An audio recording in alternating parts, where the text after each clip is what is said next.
The basic reason why Europe cannot do more and quicker is because of resistance of some vested interests, namely at national level. I have no doubt that European institutions want to make things happen. Even here and there, maybe they don't do it the appropriate way. But the real problem is at the national level, because in fact we have, for instance, you mentioned capital markets. We have 27 capital markets in the European Union. We should have one. Some time ago in a conference in Hong Kong, one leader of a very important company there asked me, why do you have 27 different capital markets in Europe and not one? And my very sincere and spontaneous response was, because in Europe, many politicians don't like capital, others don't like markets, others don't like union, and some don't like neither one nor the other.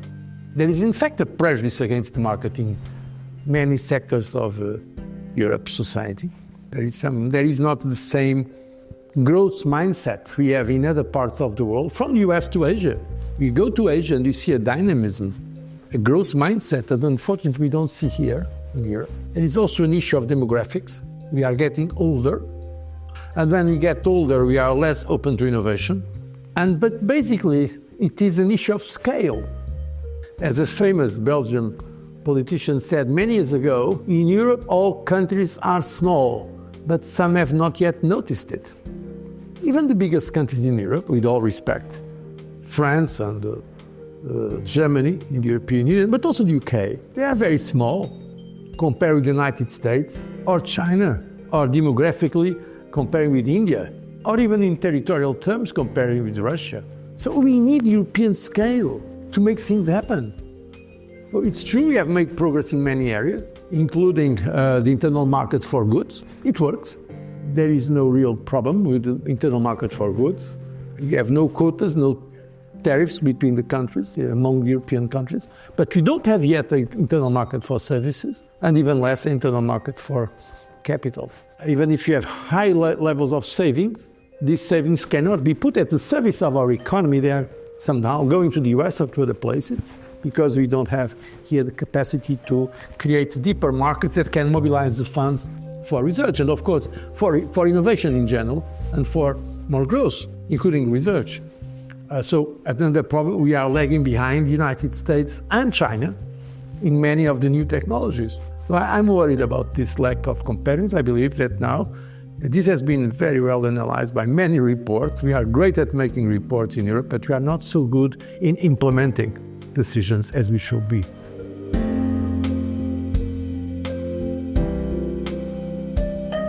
It's certainly a challenge, a structural challenge, very difficult one. Partly it can be offset by migration, but let's be honest about this as well. We have to show clearly to our citizens that we are able to control migration, because there are some limits to multiculturalism in our societies. Personally, I'm in favor of openness. That's always been my position.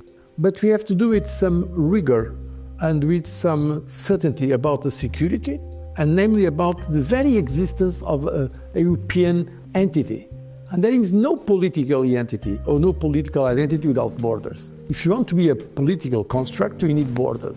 If the European citizens get the impression that there is no longer an external border, they will recreate internal borders, and that will be the end of freedom of movement in Europe.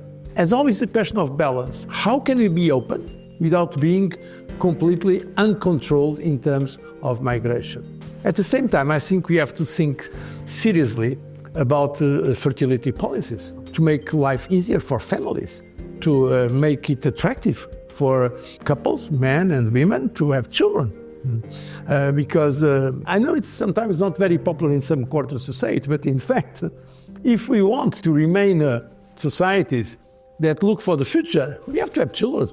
Of course, it's not for the state to decide how many or tell. No, it's a free decision. That's what makes us different from other countries, that they decide how many children should have. We are a free society and want to remain it.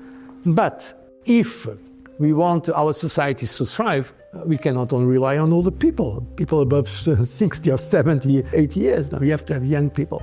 And migration on itself will not completely compensate for the decline of demographics, what some people call the demographic winter of Europe.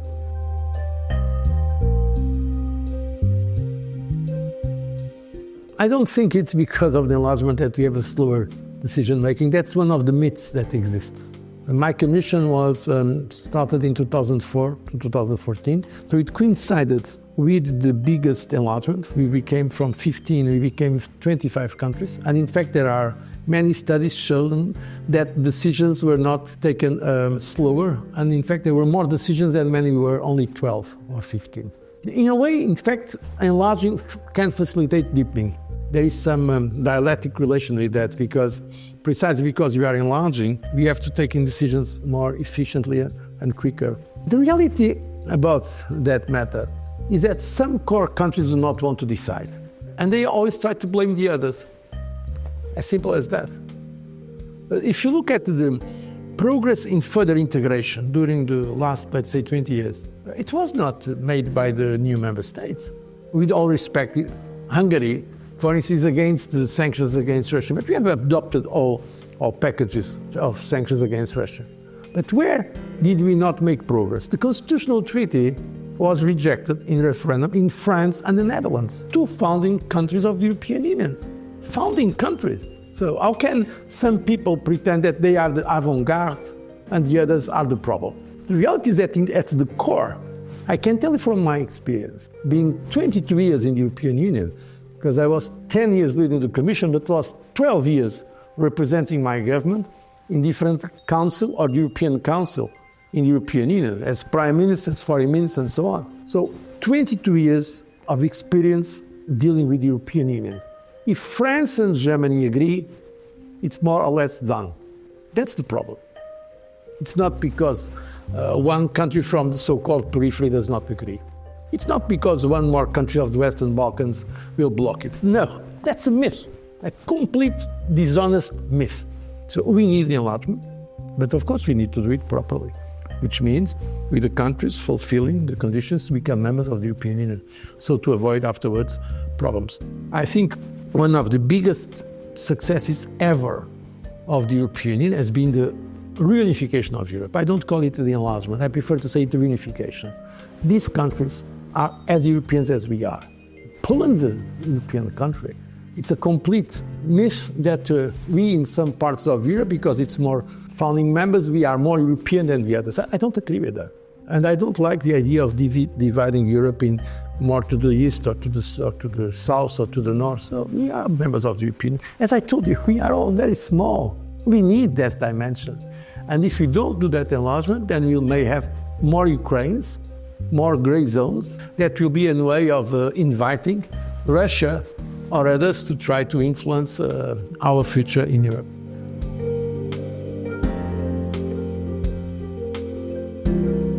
I've been saying that for a long time, that we should no longer be a geopolitical teenager. We are in a very tough world, and we should be tough. As simple as that. And there is no contradiction between believing some values that are very important for us, from freedom, above all freedom, and rule of law, the dignity of human beings. These should be and remain our values, but be tough in the defense of our interests and our values, not to be naive. I don't see any contradiction.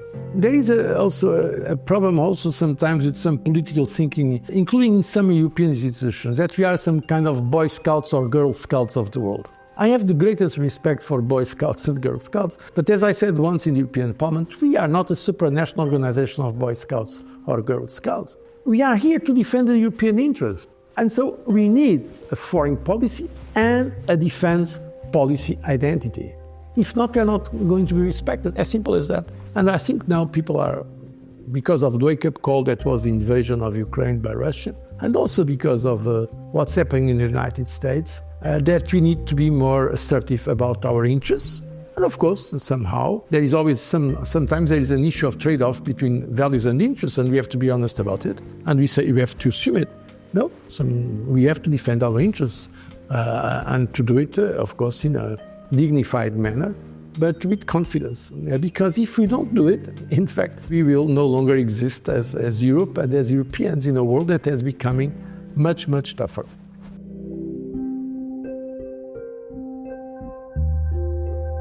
I think Europe, we have seen that during the years, it sometimes needs a crisis to make progress.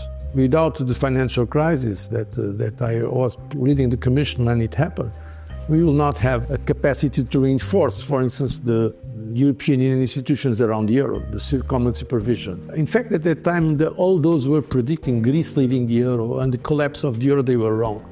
I was sometimes isolated in some of those meetings. People were telling me it's unavoidable, Greece has to leave the euro, Grexit, the euro probably is going to collapse. In fact, the euro is the second global currency after the dollar, much stronger than the currencies of, for instance, China, which is much bigger than Europe. But we are much stronger and the euro is something that a success. We have shown our resilience. And I believe that with the COVID and also with the invasion of Ukraine by Russia, there was a growing awareness of the need for making progress in some areas of integration. So it was, from that point of view, a good test. Where I think we are not doing what we should is in terms of our competitiveness and productivity in our economic performance. Probably because it's a slow motion crisis. When there's an invasion of Ukraine, it's one very sudden crisis. A pandemic that was killing hundreds of thousands of people, it's a crisis. And then people react. The problem with competitiveness is that you are losing it every day, but it's not from day A to day B a dramatic fall. It's a slow motion crisis. And then there is a risk that we may fall in what Draghi calls the slow agony of Europe. We need to wake up on that matter. I hope that it will happen, but I'm concerned, to be honest, with the current situation where what I think we are doing is probably too little and sometimes too late.